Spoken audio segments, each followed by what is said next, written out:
Samajwadi party के राष्ट्रीय अध्यक्ष माननीय श्री अखिलेश यादव जी के निर्देश में पूरे देश में समाजवादी पार्टी कार्यालयों पे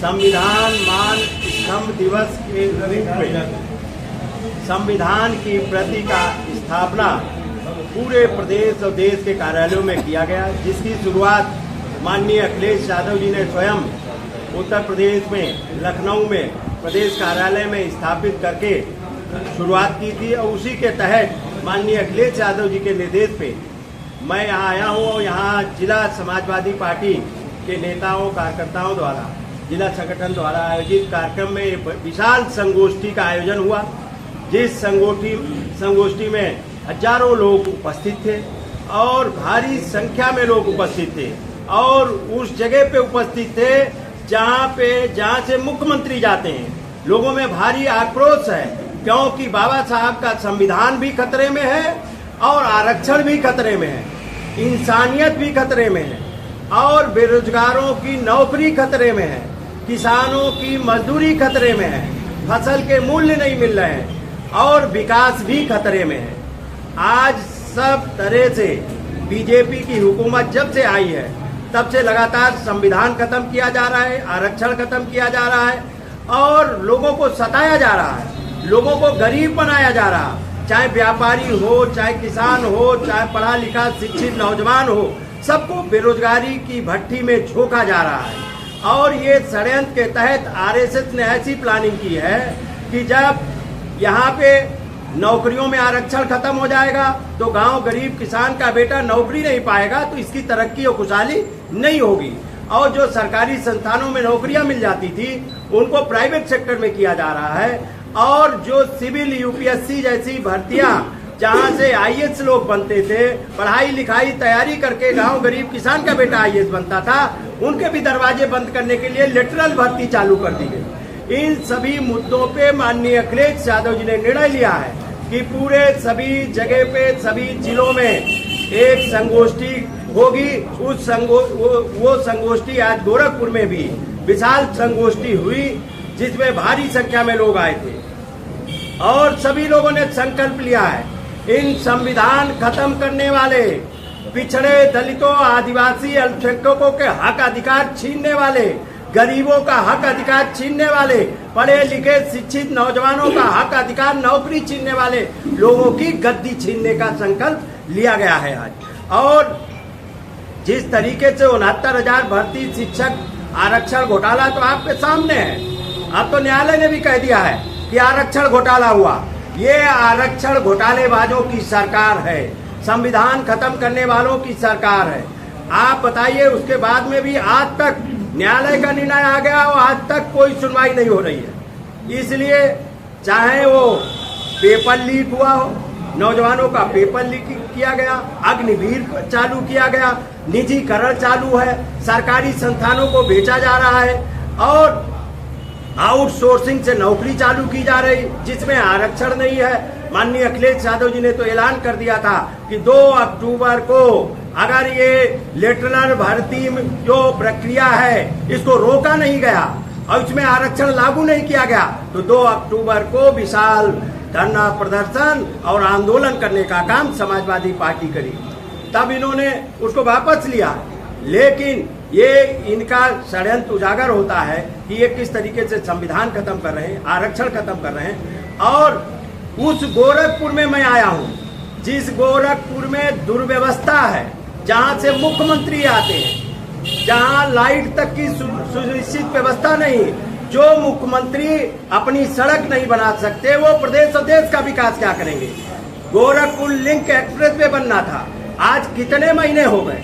माननीय अखिलेश यादव जी ने 22 महीने में लखनऊ आगरा एक्सप्रेस वे बनाने का काम किया था, शानदार एक्सप्रेस वे, ये आज तक नहीं बना पाए।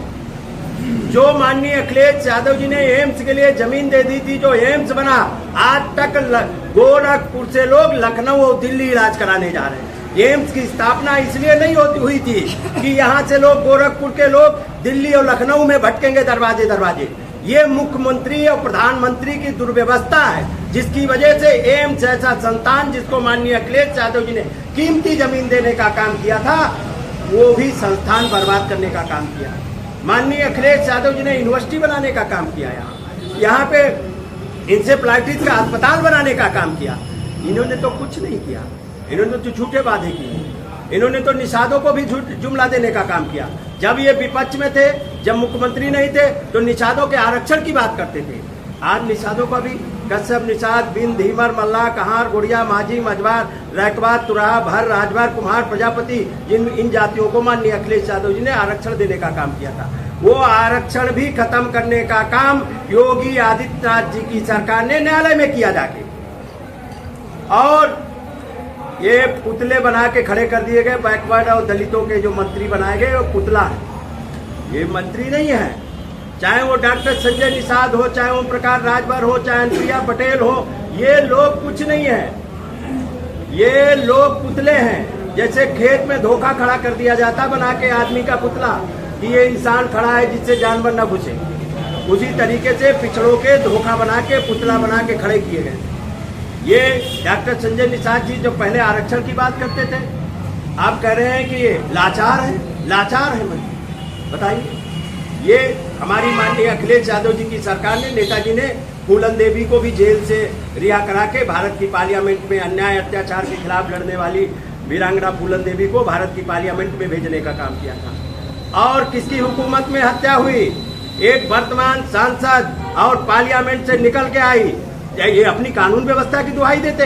आपके यहाँ तो सांसद नहीं सुरक्षित है आपके राज्य में। बीजेपी की हुकूमत दिल्ली में भी थी, उत्तर प्रदेश में भी थी, और वीरांगना फूलन देवी को गोलियों से छलनी करने का काम दिल्ली की धरती पे, वो भी वीवीआईपी क्षेत्र में किया गया था। और आज वो जो हत्यारा है जेल से भी बाहर आया, किसके जमाने में? बीजेपी की सरकार में।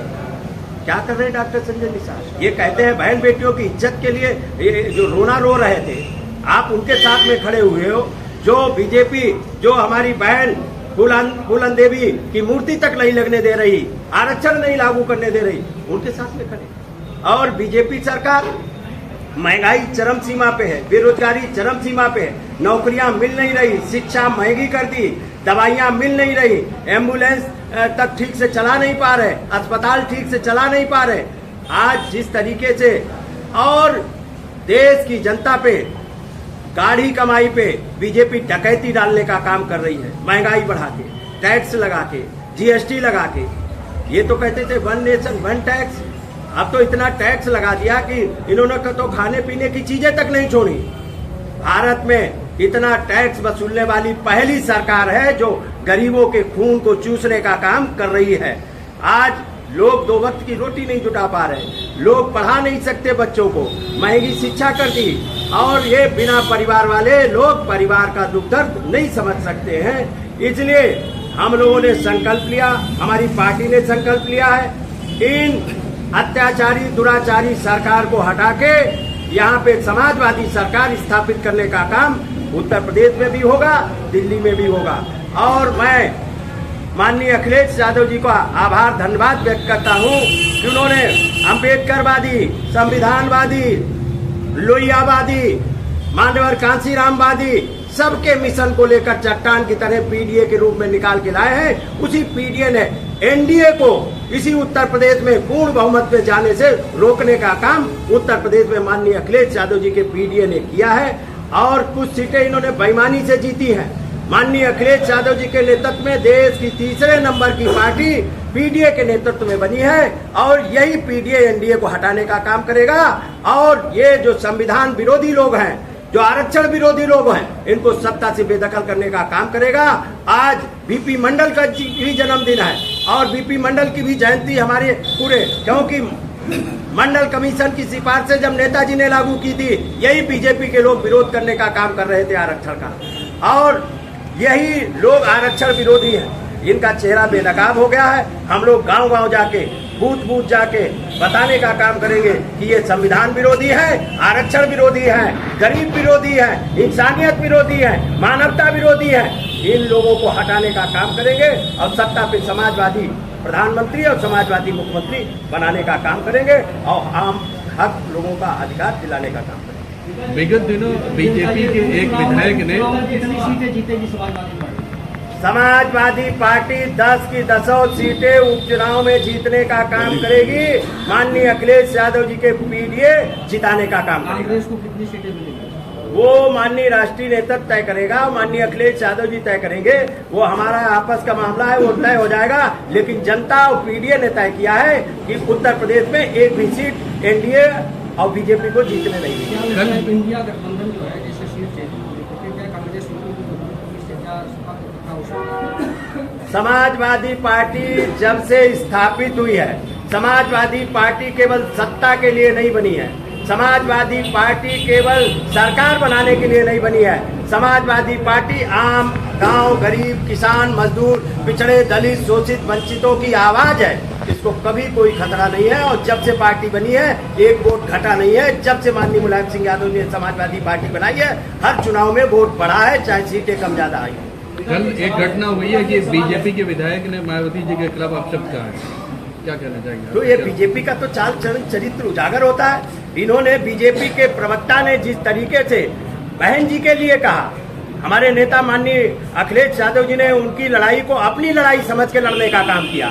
और उसी तरीके से एक बीजेपी के प्रवक्ता ने फूलन देवी के भी बारे में कहा था। और ये महिलाओं के प्रति इनकी चरित्र उजागर हो गया कि ये जिस तरीके से बहन जी के बारे में बोल रहे हैं, उसी तरीके से फूलन देवी जी के बारे में बोल रहे थे। तो ये महिला विरोधी है। इनके जमाने में देखा गया, महिलाओं की इन्होंने सत्ता पाने के लिए महिलाओं का चीर हरण तक करने का काम किया है। ये तो किसानों पे ट्रैक्टर चढ़ाने का काम किया, जीपे चढ़ाने का काम किया, क्या नहीं किया इन्होंने। सुप्रीम कोर्ट का आदेश था क्रीमी लेयर को लेकर, उसके बाद आप लोग क्रीमी लेयर का विरोध क्यों? क्रीमी लेयर का इसलिए विरोध है कि गांव गरीब का बेटा जो रात दिन पढ़ाई करके कलेक्टर और कप्तान बनने का ख्वाहिश देखता है, उन सपनों को चकनाचूर करने का काम बीजेपी ने किया था। इसलिए माननीय अखिलेश यादव जी ने ये निर्णय लिया था, अगर ये लेटरल भर्ती बंद नहीं होगी और इसमें आरक्षण नहीं लागू होगा तो हम 2 अक्टूबर से आंदोलन करने का काम करेंगे। ये पीडीए की जीत है। तो सुप्रीम कोर्ट का आदेश था, देखिए सुप्रीम कोर्ट और ये जो आपकी पार्लियामेंट है, पार्लियामेंट का काम है, अगर कहीं कोई चीज गलत हो गई है उसको सुधार के बिल ले आके उसको संशोधन करके पार्लियामेंट में पास करके और कानून बनाने का काम करो।